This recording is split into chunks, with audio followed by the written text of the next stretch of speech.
timo eyo makoch. Jagoro maduong' e migao mar kit chwech Ann Wang'ombe oyango ni buche 477 mag lwenje mag kit chwech nogo lipot e dwe mar aboro ka buche 316 te ne mag kaunti ma Busia e dwe mar abiriyo. Wach medruok e buche mag nek mag mine kod nyiri e yo makoche pachoka ahinya to e kaunti ma Busia omiyo jagoro maduong' e migao mar kit chwech Ann Wang'ombe kaachiel kod jotelo mamoko limo kaunti no ne manyo yore mag kedo kod lwenje mag kit chwech. Wang'ombe olero ni obiro limo kuonde chung' od bura duto abiriyo kendo twak gi jotelo gi anyuola e wi tieko lwenje makamago. Cases here are quite alarming, and it is for that reason that something has to be done, and drastically so. So we agree that you'll be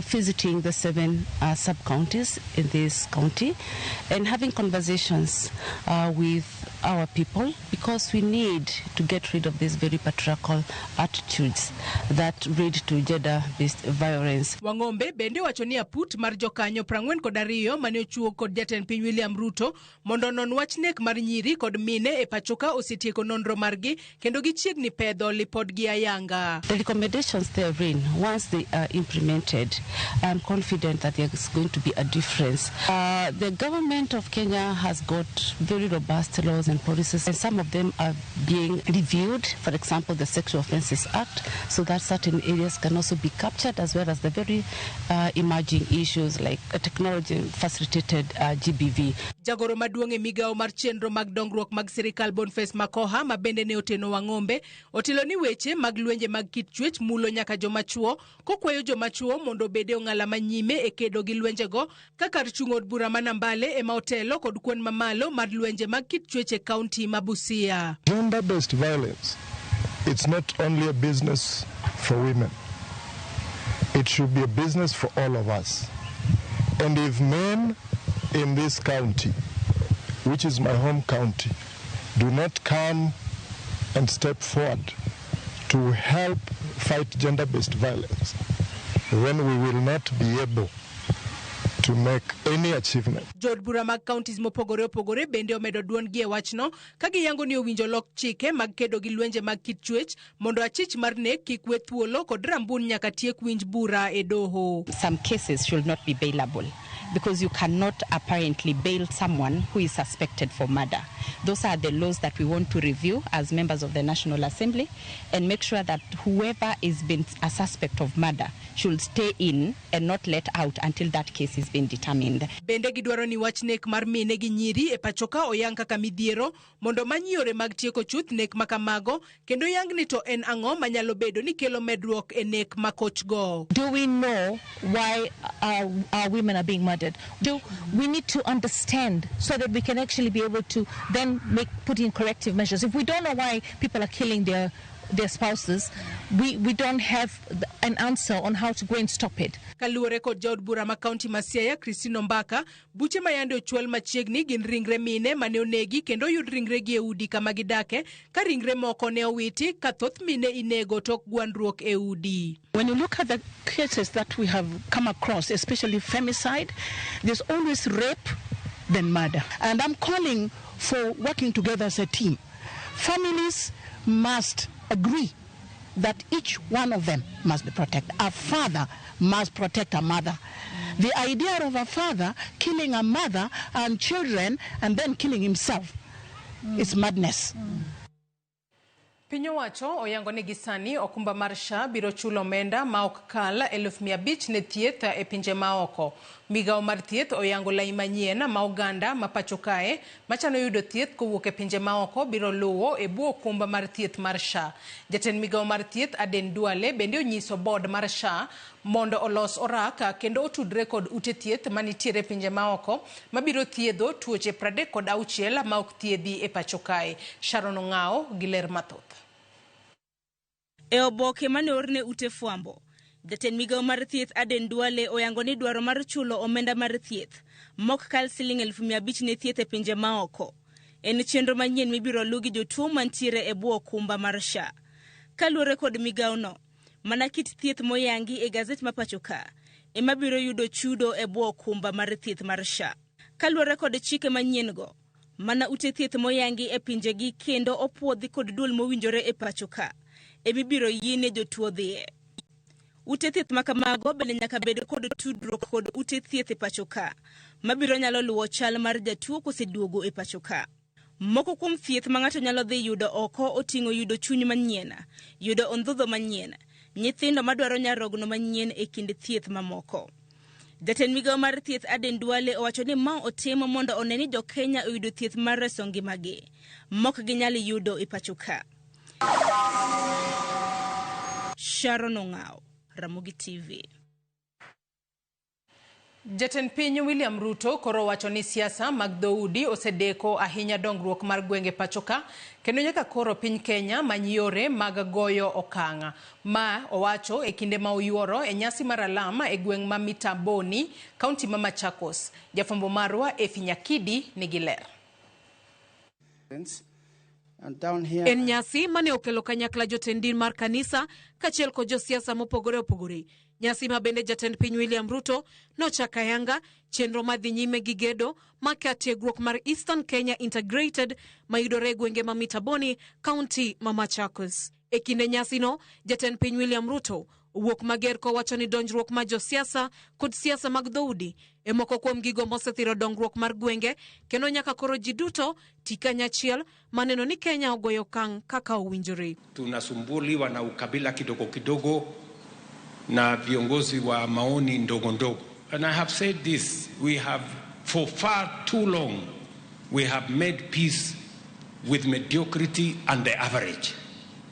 We must now graduate and think about the great and the excellent. That is where Kenya belongs. Ruto medonia chiel mar oganda biro konyo nyayo kwe kasingo mare en ni onge gweng' mora mora mabiro dong chien e chwalo dongruok. Pach Ruto nosir kod jatend migawo mar Leba Alfred Mutua manojiwo jodak magwenge ma Ukambani mondo omiyo sirkal kaka yorno manyiedho ber mare. Do not be dissuaded ama mubabaishwe ama mutishwe na watu wenye akili wako naye ni kidogo. Kazi yao ni kugawanya watu. Wanagawanya hawa, wanagawanya wale, fitina tu ya ukabila. Forget about them. We are one nation, one people with a common destiny. Wakati unataka kukamua ng'ombe uipigi teke, na sisi tumechoka kushika horns, mbia, wakati wengine wanakamua. Tunataka kukamua. Hatutaki kufikia mahali fulani kwa sababu uongozi mbaya, kufuata tufu hivi siasa mbaya. Watoto wengine Kenya watakuwa nainua mikono wakifunzwa about umaskini.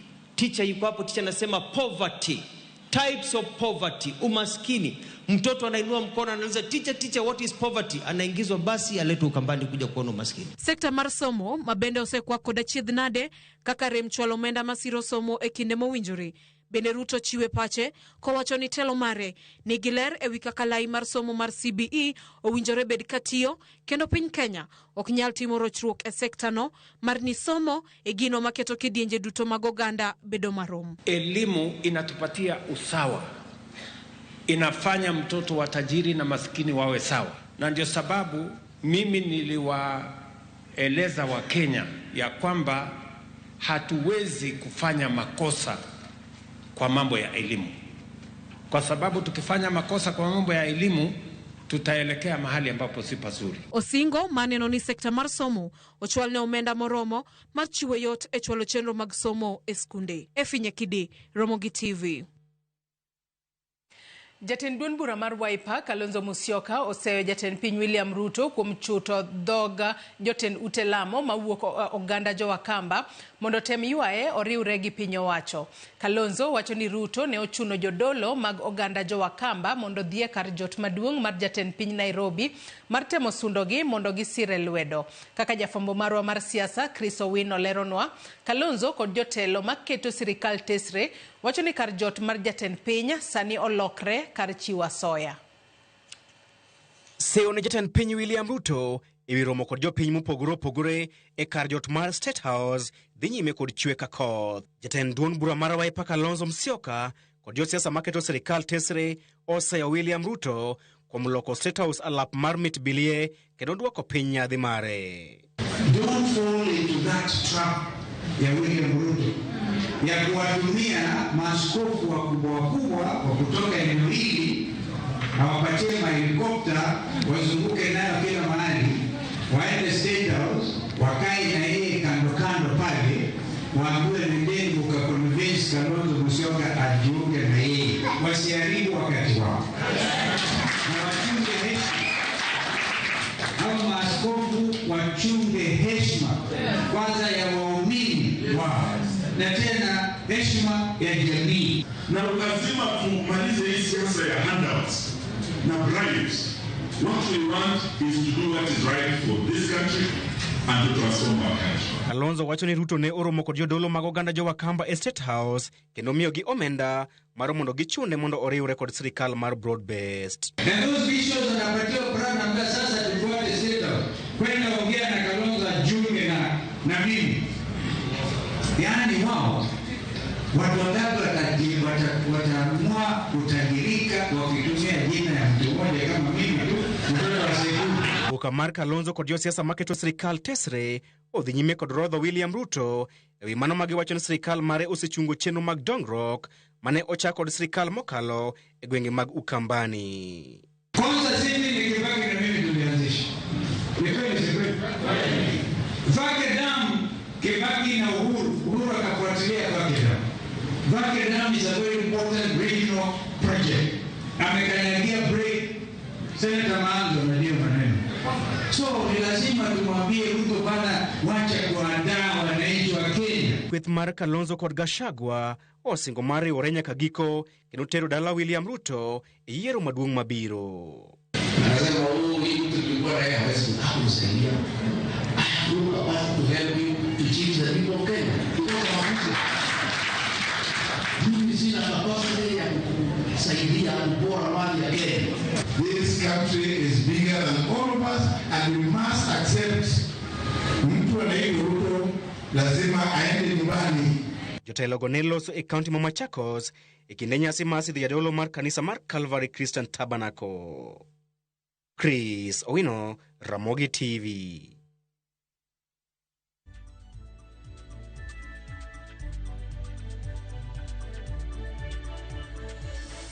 Nyakwara Mugejuang yena mar mondo mi wadhi e yweyo madundo gie sani. Asoma ne moko kuom ote ma ochwalonwa achiel kachiel e Facebook kacha kama wantiere live. Erika Woch wacho ni Ramogi TV ler Kayole amoso joka Boch Karadeng duto otieno makawuono. Cindy Owino wacho ni chenro ler. Isaya Goro bende wacho ni nek omedore, gender based violence ema kelo mage. Mano Mr. Dipo kanitiere rachuonyo TVC.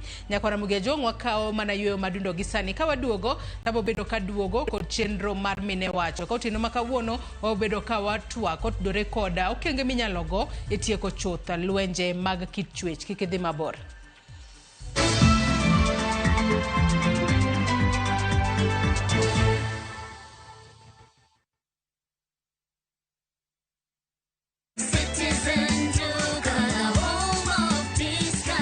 Looking for unbeatable deals? Citizen Duca has you covered. Get 1.5 GIG regular bleach at 745 shillings down from 798 shillings. 800 grams bar soap at 205 shillings down from 230. And 200 grams toss at 79 shillings down from 105 shillings. Shop conveniently on citizenduca.com or on the View Sasa app and have everything delivered directly to you. Citizen Duca, the home of discounts. Citizen Duca, the home of discounts.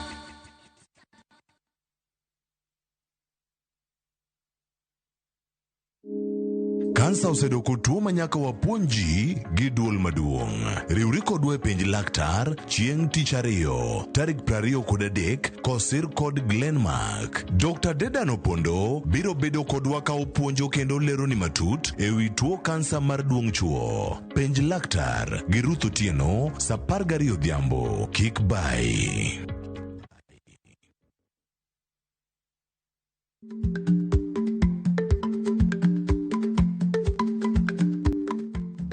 Icha gweno to ichao gwang'. Matiende ni, kapok ing'ado bura ewi wach moro amora, kuong inon ng'ama rach.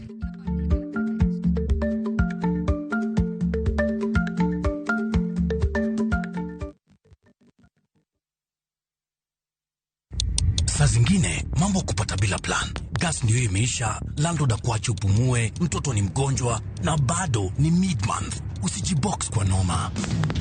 Piga *531# and sort your emergencies with my Mobi Civil Servant Loan, iwe usiku au mchana. Kama wewe ni civil servant, sasa uko sorted.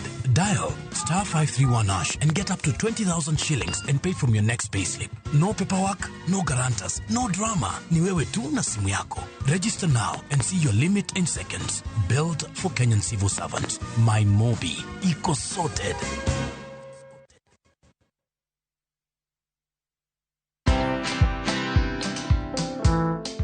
Nobody worships quite like Africa. 'Cause all my life you have been faithful. Oh, yes, it has. I'm a real person. I go through real trials and tribulations like anybody else. I just happen to have a microphone in my hand, you know, at certain times. I've been married now for 41 years, only by the grace of God, because me and my husband submit to the word of God, you know. But have we had challenges? Yes, we've had challenges.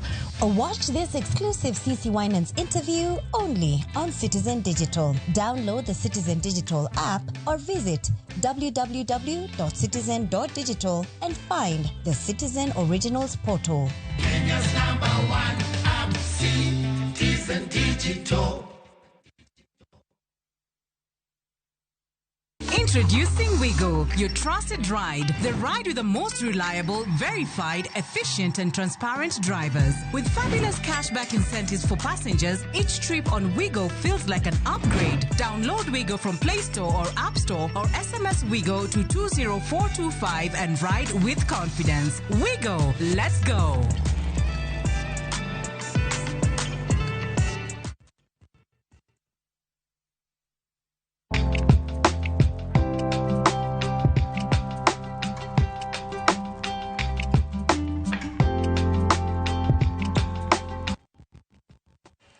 Medruok e buche mag lwenje mag kit chwech kod neka mag mine medo nyuolo penjo makoni kod kocha e wi ang'o makelo gi to ere kaka inyalo tiek chuth lwenje makamago. Tich Ang'wen jumani koloso e kaunti ma Kisumu e kinde chenro mar Jukwaa la Usalama, Jatend Migawo mar Arita Kipchumba Murkomen noyuago medruok e weche mag lwenje mag udi kod chwech e alwora ma Imbo mar piny Kenya kod Nyanza tok neka mar japuonjre ma jahigni 13 e kaunti ma Homa Bay mane obambi ol kuome acid kaito chwe nege. E chenro mar mine wacho otieno makawuono watwak kod Damaris Ndira jalony e weche dongruok mar menyo kaka inyalo jiw arita mine kod nyiri mondo watiek chuth lwenje mag kit chwech. Oimore Damaris Ndira ka intiere kaunti ma Kisumu otieno makawuono, odiochieng' mari obedeyo machalo nade machiegni e twak e chenro mar mine wacho otieno makawuono. Damaris. Erokamano ahinya Joyce kuom rwaka e chenro mar mine wacho. Amor mar donjo e migawo ni kendo anyalo wacho ni odiochienga obedo maber. Kawuono koth ochwe ahinya Kisumu kendo wamor nikech Nyasaye omiyo wa gweth mag koth. Erokamano kuom rwaka e chenro mar mine wacho. En gino makarenya nikech kinde mathoth wacho ni koth en wuon chiemo. Omiyo jogo manitiere e kaunti ma Kisumu nyalo tiyo makare kod koth makamano. Kata kamano, otieno makawuono Damaris watwak kotudore kod jiwo arita mar mine kaachiel kod nyithindo manyiri. Nyato tok gino makoch mayando timore e kaunti ma Homa Bay kama nyathi manyako ma jahigni 13 noyud kobambe ol kuome acid kaito chwe nege. Gino manomiyo nyaka jatend migawo mochung' ne wechego mag arita Kipchumba Murkomen noyango e kinde chenro mano mar Jukwaa la Usalama. To ng'eni chenro mar Jukwaa la Usalama jumani jatend migawo mar arita ne nitiere gweng'go mag Nyanza komenyo gigo motudore kod lwenje mag kit chwech kaachiel kod neno kaka inyalo jiw arita e kor gwenge ma pacho kae. Ka wang'iyo Jukwaa la Usalama ere kaka onyalo konyo ahinya kedo kod wechegi mag lwenje mag kit chwech. Damaris. Erokamano Joyce, amor nikech ne abedo gi thuolo mar bedo e kanyakla achiel kuom jotelo kaachiel kod jopiny mane oyuoro e Jukwaa la Usalama. Jukwaa la Usalama tiende ni ma en migawo molosi mondo mi ji duto mawuok e migepe mopogore opogore obi kanyakla achiel mondo giwach wechego mag arita kwe kaachiel kod wechego manyalo miyo ji bedo e yo makare. Na join migawo mar Homa Bay e chieng' mane bende wa celebrate International Identification Day, kaeto kenda chaka bedo gi thuolo mar join Kisumu. Kenda yudo ni Jukwaa la Usalama ma koro en migawo ma sirkal oketo mondo mi wan kaka ji duto, ok joma mine gi joma nyiri kende, wang'e ni arita kwe ong'inje matindo e level makoro wan bende wang'eyo ni to ere kaka wanyalo contribute e weche mag arita kwe. Wanyalo biro kanyakla kendo wawach wechego mamiyo ji duto nyalo bedo maber. Koro e migawo mar Jukwaa la Usalama ni omiyo ne weche mang'eny owachi kendo oyangore ahinya gigo mamiyo lwenje mag kit makedo kod jogo mamine kaachiel kod jogo manyiri. Wang'eyo ni to ere kaka gibiro kendo ang'o momiyo nitiere kuonde machalo kaka Homa Bay kendo kuonde machalo kaka Siaya kata mana Kisumu kae. Ang'o momiyo lwenjegi osedhi on the rise. To kendo wayudo ni nitiere challenges mang'eny ma miyo lwenjegi bedo on the rise. Machalo kaka koso ng'eyo ratichwa kaka wanyalo bedo to gi gigo ma wanyalo timo machalo kaka wuoyo kod sirkal kendo bedo ni wanyalo timo reporting maber kendo bedo ni gigo matimore e kit dak mekwa machalo kaka cultural practices mag FGM nikech kata mago gin lwenje mag kit dhano mamiyo jogo mamine kaachiel Kang'adi matin Damaris imulo kanyo kapok wadhi kata e challenges hie kane intiere romono maro mar Jukwaa la Usalama mane en mano mar nyayo arita e kor gwenge mago mag Imbo mar Kenya kaachiel kod Nyanza. Ang'o mano yangore ni nyalo bedo ni medo nyayo kata thoro kelo lwenje mag kit chwech mamiyo seche moko ji gore udi kata inego nyithindo manyiri kata matindo? Damaris. Nitiere gigo machalo kaka kong'o kaachiel kod dawa ya kulevya ma gin yedhe makoso mamiyo paro wilo paro kendo paro ok nyal bedo maber. Jogo mokawo magi iyudo ni ng'enyne kit lwenjegi itimo gi jogo ma ok gin gi paro makare. Kendo bende wan gi psychosocial issues ma affect jogo, then gidhi gi interfere kod kwe kata mana bedo maber kuonde mag dak magwa. Ahinya ahinya kendo wayudo ni gigo nitiere machalo kaka poverty nikech lwenje machalo kaka gender based violence matimore e kuonde machalo kaka beaches mekwa ma iyudo ni mine odonjo e wach mar jaboya to mana nikech ogombo ni mondo oyudie chiemo moro odhi oter ne nyithinde. Koro iyudo ni wach jaboya ni miyo ng'ama miyo odonjo e wach mar terruok ni mar mondo mi oyud kako nyalo konyore to mana nikech poverty. Koro gender based violence biro nikech weche adek goeko. To another one bende nitiere machalo kaka infrastructure nikech nitiere kuonde moko kuonde ma wantiere kaka koro e boma mopogore opogore miyudo ni onge taya, onge facilities machalo kaka CCTV manyalo miyo jogo manyalo bedo engaged in lwenje machalo kamago ok yudgi, omiyo koro gimedo timo gigo kendo kata mana kimanyo gi to ok yudgi. Magi gin weche moseyudore ayanga makelo lwenje mag kit dhano.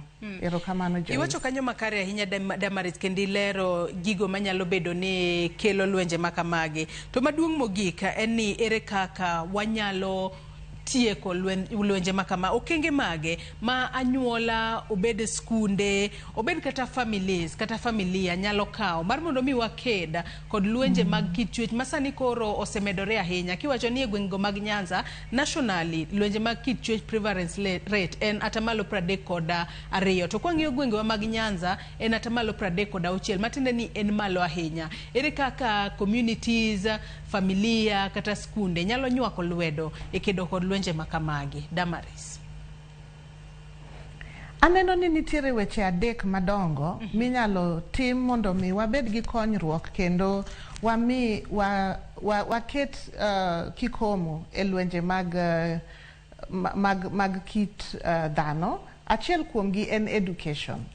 Nikech ka watimo education e kanisa, watimo education e communities, watimo education e skunde, kuonde duto mopogore opogore. Education ni target ni ka un joma chuo to gibedie ni gin gi ng'eyo kaka ginyalo handle joma mine kendo kaka ginyalo operate e yo mamiyo ratich joma mine ok kal negi. Education ne joma nyiri mondo mi gin bende ging'e ni to ere kaka wanyalo dak e yo makare kendo wanyalo kichore gi situations mamiyo wanyalo donjo e lwenje mag kit dhano. Kaeto nitiere gimiluongo ni intervention. Intervention koro en keto migepe makomo wachni mondo kik timre. Kaeto koro wabedo gi situation ma wan garita maler mamiyo ok wan e environment ma ji gin exposed. Interventions gi already anyalo wacho ni ng'eny gi to setim. To gima timore en ni wan gi ng'ikruok kamiluongo ni enforcement. Nikech ibro yudo ni kata mana kuonde ma ji odake, joma mine ka oyudore e situation mar lweny machalo kamano, to en owuon oluor kata mana mondo mi odhi otim reporting.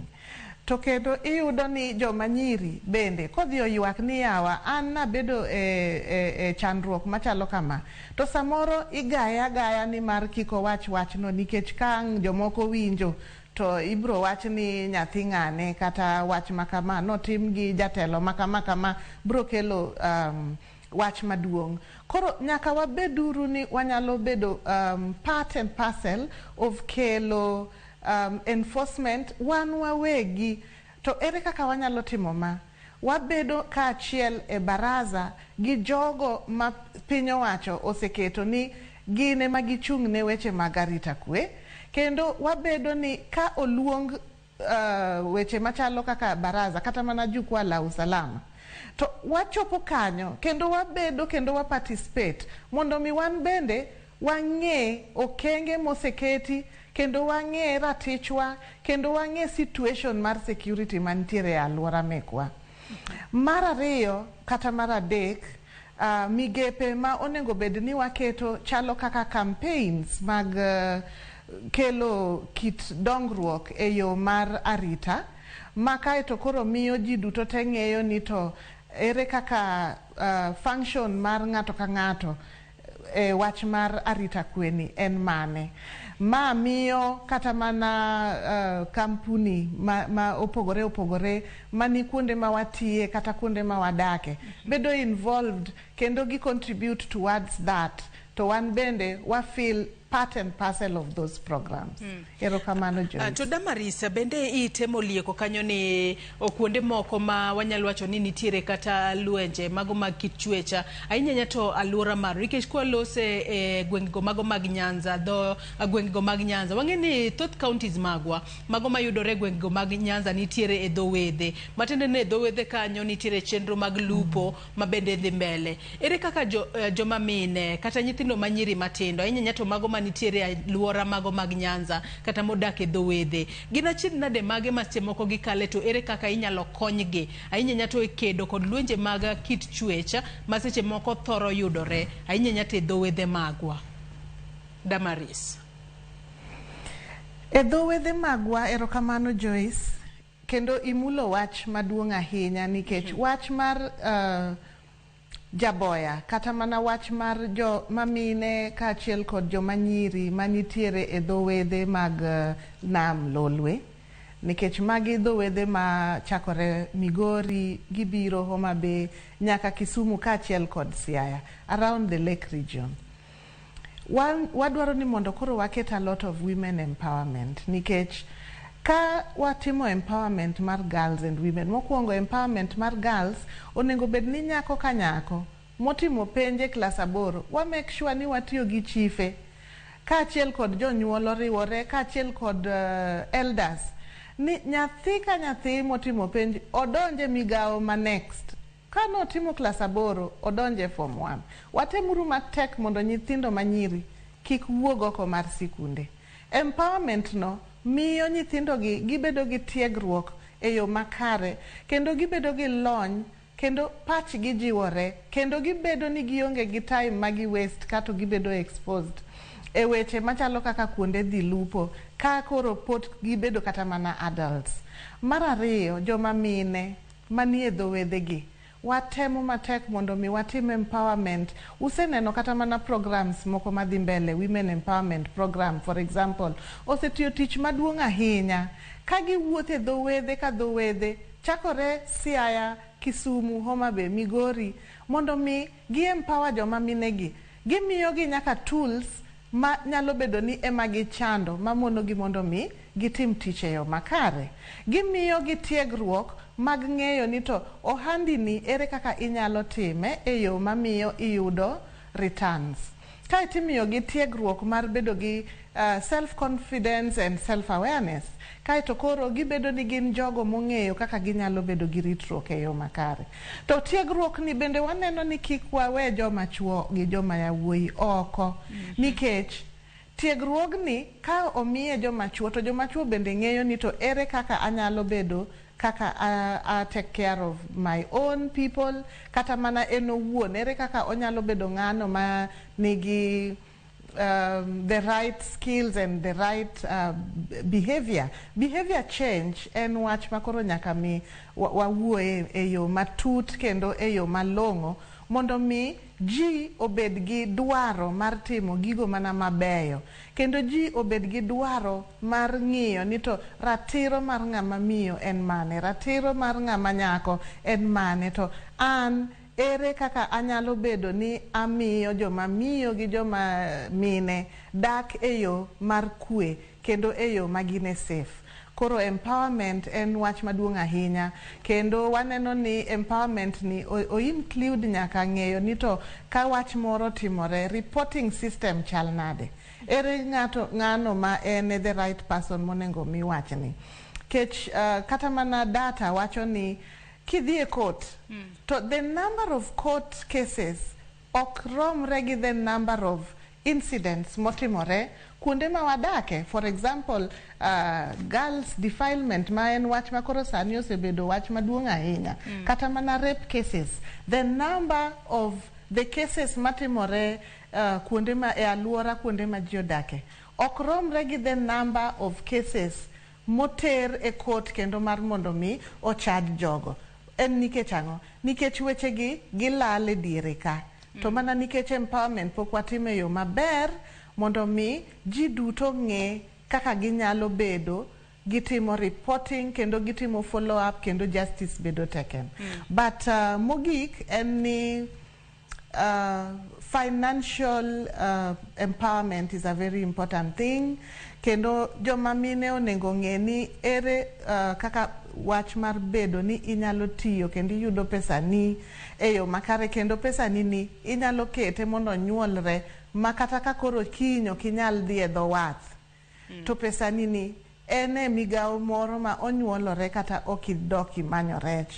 Nyithindi nyalo chiemo, ginyalo dhi sikul, in bende inyalo yude lawi moro madundo, irwaki kendo ibed ng'ano manigi ngima maber. Thuolo marwa ema inyisa ni rumo otieno makawuono. Damaris, wang'eyo ni weche mago mag kedo kod lwenje mag kit chwecha, wanyalo wacho ni en gino miluongo kanyo kod dho ngere ni en collective responsibility ma ok nyal time kod ng'ato achiel kende. Ere gima sirikal, obed riwruoge makedo ne ratiro mag oganda, obed ute fwambo kaachiel kod kata joma moko nyalo nywako lwedo enono ni joma mine kaachiel kod nyithindo manyiri obedo kod arita makare kendo kik lwenje mag kit chwech yudgi kamoro amora ma gintiere, kaachiel kod wach timo gik ka watieko. Damaris, adwa tiyo gi dho ngere moro ni multi stakeholder approach. To mae gima jukwaa la usalama ne timo kendo ema ne achieve, nikech multi stakeholder approach nyiso niya, jogo duto mochung' ne migepe mopogore opogore biro kanyakla kaeto watimo tich e yo ma ng'ato ka ng'ato omako kare, kendo ji wuoyo kamoro achiel, kendo ji wuotho wuoth achiel. Koro ka oting'o ot, miyo, wuoro, nyithindo, ng'ato ka ng'ato ong'e ratiche, ng'ato ka ng'ato opuonj migape monego bed ni otimo mondo mi ji duto odag e yo makare. Kaeto wadhi oko mar ot kata mar dala, wadonje sikunde, wadonje churches, wadonje communities, wadonjo kuonde mag tich, wadonje sirkal, mondo mi kik wabed gi weak relation between wan wawegi kaka dhano ma obedo exposed to wechegi to gi sirkal. Wabedo ni wang'eyo ni wach mar arita kwe ochakore kodwa, to sirkal ohingo kendo en mana ng'ama timo enforcement. Kaeto wachak wadonje system mar judiciary system kata mana the legal system. Kanyo bende watemo ni mondo ng'ikruok manitiere mamiyo cases moter kuondego chako lala nono. Watemo ni jogo mochung' ne migepego bende biro kaachiel, to ji biro to ji wuoyo kendo ikelo agoyo mos thuolo marwe marumo mogik erokamano.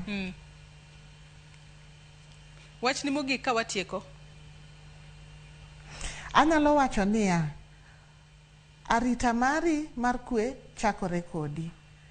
Kaeto kendo wabeduru ni ji duto come together mondo wabed gi multi-stakeholder approach mondo mi wabed gi arita makare ne joma mine kaachiel kod joma nyiri. Empowerment is very key, kendo ng'ato ka ng'ato otem mondo tim gino monyalo timo kanyo ma entiere. Erokamano Joyce. Erokamano ahinya Damaris Ndera, jalony weche mag dongruok kuom kawo thuolo mar otieno ma kawuono ichopa e studio mar kaunti ma Kisumu kono mar mondo mi wabed kod twak maket kod mawageno ni bobed ka inywako lwedo makare mar mondo mi wanen kaka watieko chutha lwenje mag kit chweche pacho kanyakora mogia jwang' wakaw yoyo madindo gi sani kaduogo taduogo kod weche manyien mamoko. Kik idhi mabor.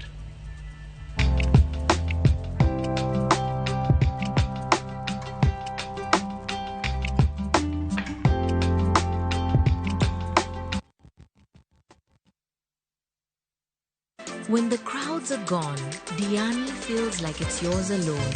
Rediscover romance with sunset dinners by the ocean. Dance and laugh with your crew on the white sands. Or simply breathe solo as the waves crash softly at your feet. This low season, experience the beauty of Diani from only 34,300 shillings for 3 nights via SGR. View Travel makes Diani's magic more within reach. Book today and enjoy the ease of Liva Pole Pole. Visit viewtravel.com or call 0703 254 254. View Travel. Dream, explore, discover. Now introducing Smarter Weekly 300 and 500 bob. Browse, chat, call and rudishiwa 100% transaction fee na Airtel Money. Ukitransact any pay bill across the country. Ukitransfer chapa from your bank to Airtel Money. Uki-withdraw chapa from an Airtel Money agent. Dial *544# or use My Airtel app. Ever-growing network. Na bado tuna grow. Asanteni wa Kenya.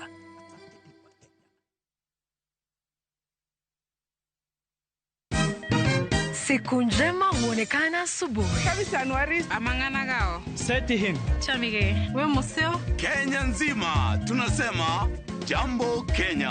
Wax. Tiki. Taka. Twende sana my people. Hapa ndo nyumbani kwa muziki wa Afrika Mashariki na malezi ya vipaji. Sasa tuko tayari ku drive on. Mibibi na mijize. Leteni porojo sasa.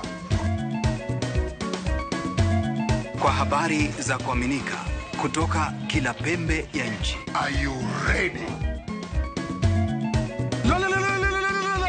Leo kati ya Ingwe na Gor Serikal. Hapa ndio home. Wawa. Radio Citizen.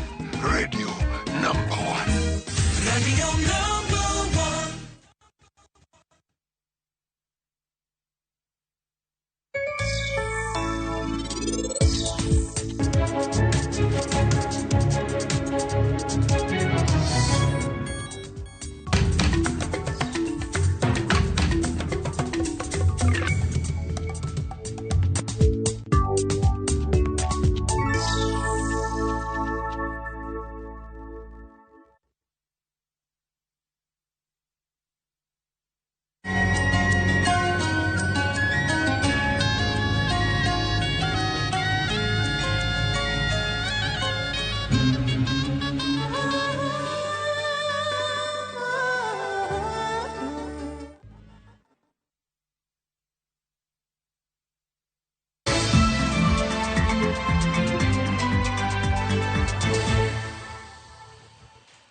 machiegni kendo nyakwara Mugia Jong wadhi mbele kod weche manyien magoimore.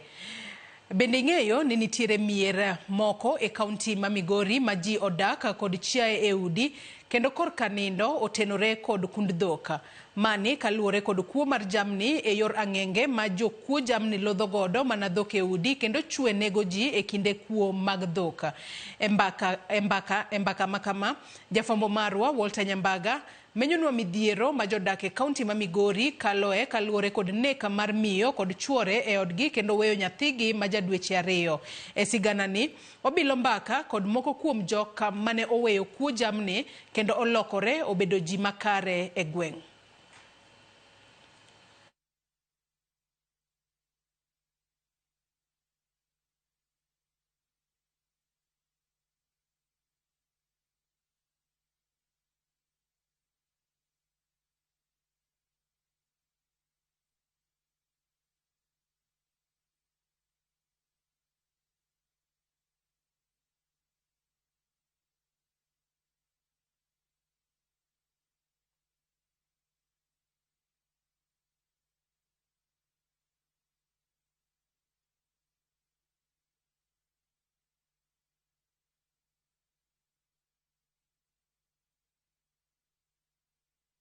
Chir mar bedo e otieno manyalo bedo kod achiedh nade moko yangi.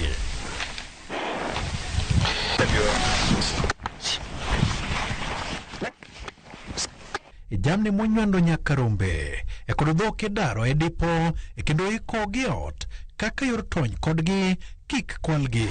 Kaka waritogi ok ng'enwa kanogi e ot, onge kaka waritogi nikech waonge gi gik manyalo ritogi kaka bunde. Yes, warito mana gibete kirungu. En ot ma ji odake, opoge kar bedo, jokon, to kod kar nindo, kata kamano.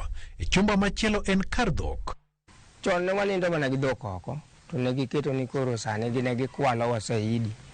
Koro gineno ni kwapidho dhok, kwakete liare kanyo to kibiro gikawo. Kendo warita dhok koro waketgi e udi ma en mane tie kitandeni. Nimar jokwe mag jamni mamecho kod ang'enge nyalo chopo sa asaya kendo toko jamni duto ka gimanore mager kod magina. Kogik sa 6 wang'e wajambazi biro bedo e dhot kacha. Ka yawo dhot to aneno ng'ato ka ng'ato ni kanyo, to ka ang'iye to duogo aya loro dhot to baya gi lisasi, ta loro dhot ta dok e ot. Uyugi ukidi paro midhiero mane ojuke kane jokuoge mag jamni omonje kendo kwalo jambe e ot odiochieng' mane okoni ngimane ne orumo chuth. Koro ka dok e ot to gite giduogo gitimore nane, giduogo koro gitwatwa dhodno spidi, koro gikawo dhok direct koro antane e ot. Onge gima nanyalo timo kich ne gisemonja kaka naonge kaka nanyalo konyo. Koro tok kane gisegolo dhok ne giringo gi dhok maromo nade? Dhok giringa giluwo go yo mochiko parpar to ne gilal ma area ma Nyanchabo. Malit mokalo ni kata tok kane giseyuoro kamano e kendo lawo dhok ka gimakore kod obila mana pien mag jambe kende emane giyudo. Pien moko noyang' kocha mane gikelo Marindi. Kane gisekelo Marindi kanyo to gigo noter loka kadiyo. Manyalo romo kilomita 2 mane gweng' achiel nogo Maragana e kar chung' od bura ma Suna West e dala mama Pelista Doyo piwang'e mol odhiambo kodhiambo koparo lit manie chunye bang' jokwe mag jamni ne nego wuode kod chi wuode mane ochwadi kod magina e ot.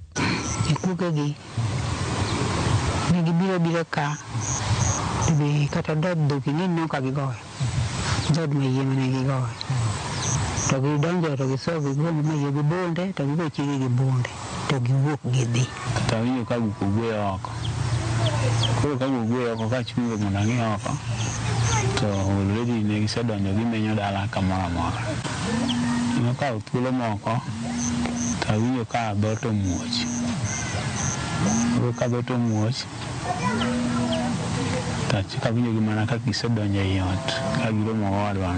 okoni kit kuma kamano ne omaikwe kod familia mare. Tikni gidonjo apoya, gidonjo to gidonjo irma iyoka, okoto njo ka kekin oyoki ne kanya dode. Koro gonyani chaba ka gibiro. Koro abachen tango. To no pocha bonde mochka. Koro kako wuogo aode kacha onge. Kendo chako njima chaba ka gigo fwaya ka gidhi kar giseniko ka gidhi. Dode tieno nenika iluro negi oko. Ok muocho misaji chielo moro ne gichak gi muocho. Yes. Gimuocho gimari gimos para bichak giwuok oko gichak gimuocho moro e laro ka. Kasi winjo ka gimuocho ka gidhi mwalo. Ta luongo nyathi moro ne ninde od madhi. Mondo bi oyaw na dhoot. Koro oyaw na dhoot. Ta wuok. Ta dhi od koni direct. Koro kaya dhi kono. Ayude ka en ng'ama osego moko nyalo en osedho. Nyathi masani njejore kod nyangeliare masani en ja higni 5 ne otony tho ka min mare kod wuon mare magina ne omako e odgi mana e kitanda ka oja dweche 3 e kindeno. An en ng'ama en notho gi kanyo. En notho gi kanyo. Koro min ode ma koro kana adhi amulo mondo anyise ni chuore osetho. Ang'e ni pod onindo. To kamule tayudo ka en be kare research cha omake betanda ankara eno remo chwer to mattress odio mudho remo koro endo no tikawe gika gach police motere district koro harakati machopo district kanyo ma to koro nami e chak ema nomadho ka en ogik tuo goye tatero osiptal ka juma koro kaduogo tadhi ka mjumbe koro adhi manyo dwe marom kode mondo andikne itadhi ayudo koro naruone gi nyuka kar maketi kar gi maria matin taruone gi chagni to madho sama joge tatedo chae lilo to madho. Enti nyathine kia gimoro amora ne gini mang'any nyithindo ariyo achiel to gwenyore gi joka dhot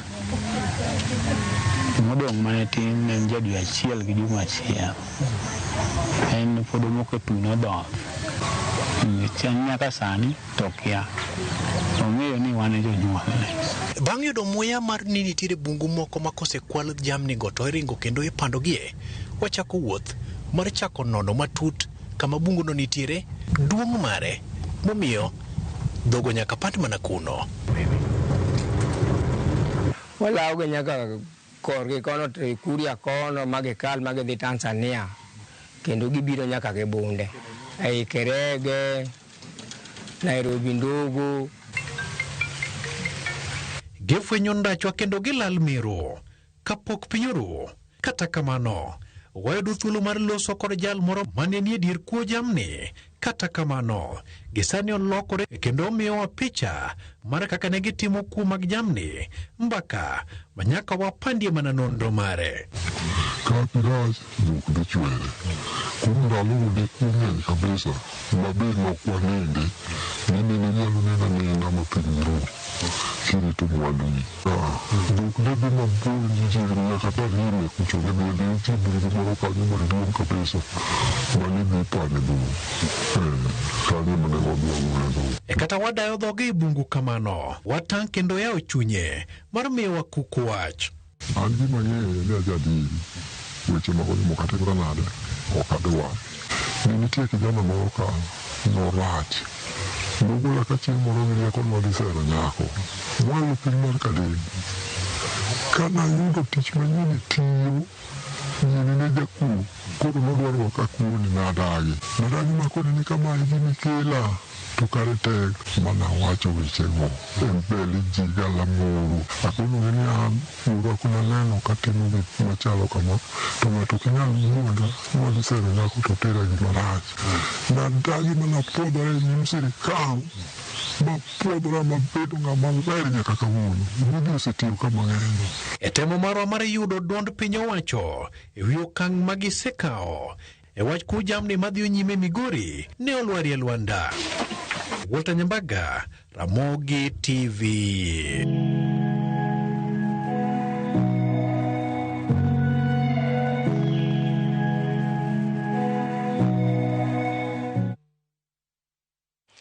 Kata kamano wageno ni piny owacho biro bedo kanono wach makamano mar mondo mi gidonje wachno giduokane piny kata gitiek chuth kuom mag jamni e kaunti ma Migori. Erokamano ahinya Walter Nyambaga kuom report makamano. Ka wadhi mbele ni anyuola rawera moro Mikoni ne owito ngimane e tesend obila ma Central e chuny boma ma Mombasa. Koro yuago ratiche kendo dwani otim nonro mapiyo mar yango gima dine kel tho mare e tesend obila. Gikoni rawera no modak Nairobi ne olal apoya nono chieng' Jumapil, kaito bang'e giwinjo ndache chieng' Tich Adek ni omake kendo entiere tesend obila ma Central kuma wachore ni ne othoe. Jafumbo marwa George Aoko gi ler mathoth kowuok Mombasa. En kar kano ringre ma Coast General Mombasa kuma nyuola mosenindo Simon Warui ne ochopo kendo yango adieri ni wuodgi ne owito ngimane.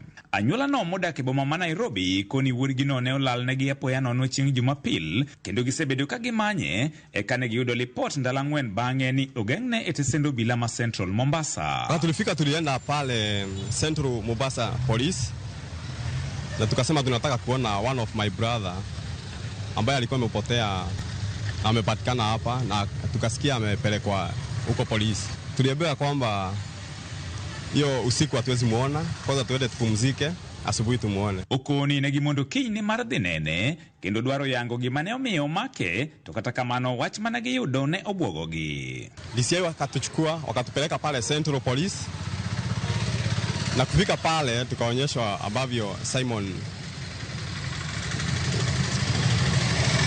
hatuna ushuhuda ya kwamba hatujui, hakuna mtu anajua ama ni alijiua ama ni kuuliwa.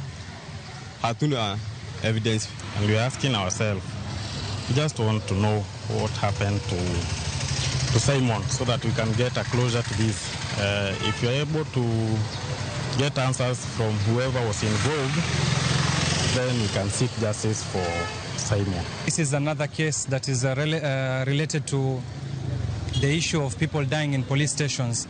We have more questions and the police need to answer to us. Nyaka sani gikoni pok giyango kaka ne wuok Nairobi mobiro Mombasa, kama duong' masane gidwaro en nonro mabiro nyisogi adieri mantiere. Simon ameenda akiwa mdogo sana, na tukitoka Nairobi tulikuwa tunajua Simon is alive, lakini kufika na Mombasa postmortem imefanywa na imeonyesha kwamba amekufa as a result of lack of oxygen. Lakini kuna several fractures ambazo zimeonekana kwenye mwili. Kuna fracture kwenye shingo.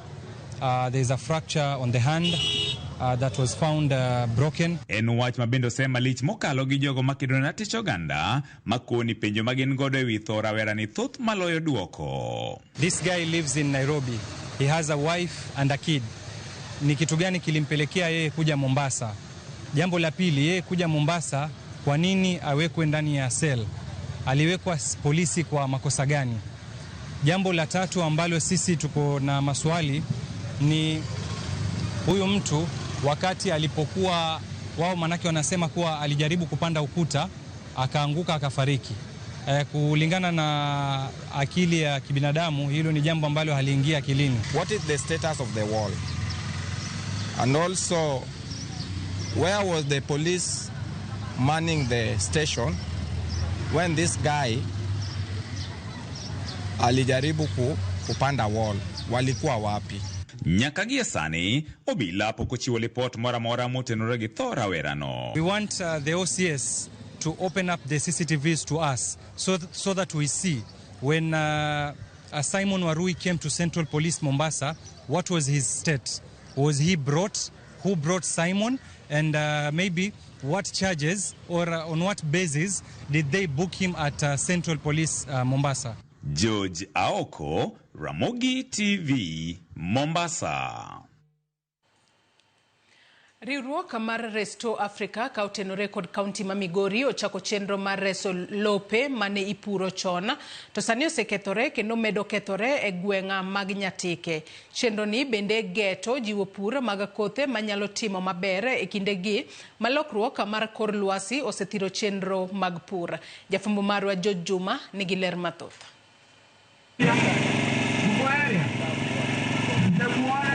Lope mathoth machon ne golo chiwo maber gwego mag Nyatike sani koro kethore kendo jwang'gi kod oganda. Onge kothe malich ma sani pidhi puothego nikech ok ginyagi nikech kethruok mar lowo.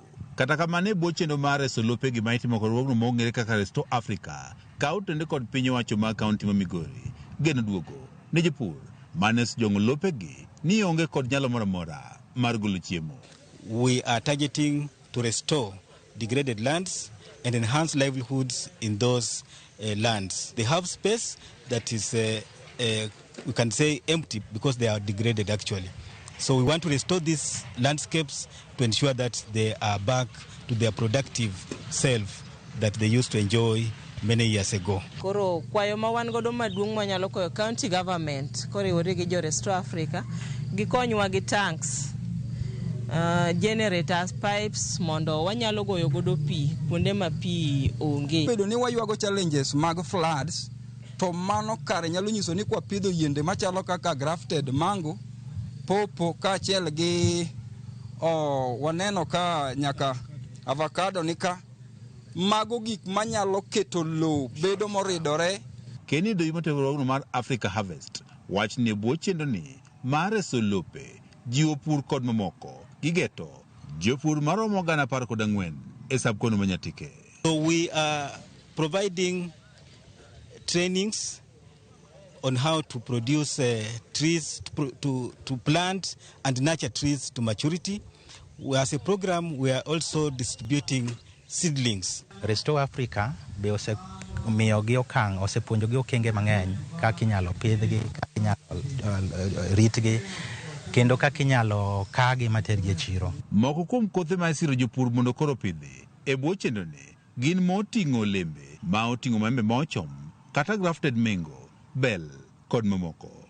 Martin okelo duro en achiel kuom jopur ma osirwako chenro ni ka opidho olembe mopogore opogore to ahinya mano mar maembe, apoyo kod mamoko.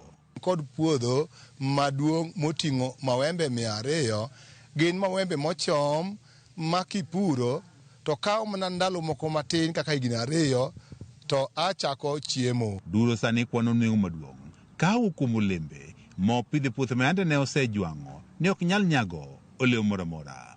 Adieri nitie ni pur mar olembe kaka apoyo gi mawembe oingo pur mar cham mamoko gi mabor. Chaka puro apoyo tilo 200 gi napidho higa 2020. Bang' higni 4 kende apoyo gi nonyak kendo apoyo ni notimo maber ma yuto mar apoyo juma ka juma na akaya apoyo diriyo. Keyo mokwongo nayudo siling' 1,200. Keyo mar ariyo nanwang'o 1,200. Nyiso ni ewi kachiel kana pona apoyo diriyo nanwang'o 2,400. Ka okalo kuom kothegi ma bende dongo maber kata gine ni mantie lokruok mar kor lwasi, jopur mag olembe kaka maembe osiro nweng'o mathoth e gwenge mag Nyatike. Wayudo ka Nyatike kata iwacho ni en kumotuo to kare wanyalo loko ngima joma ng'eny e Nyatike. George Juma, Ramogi TV, Migori.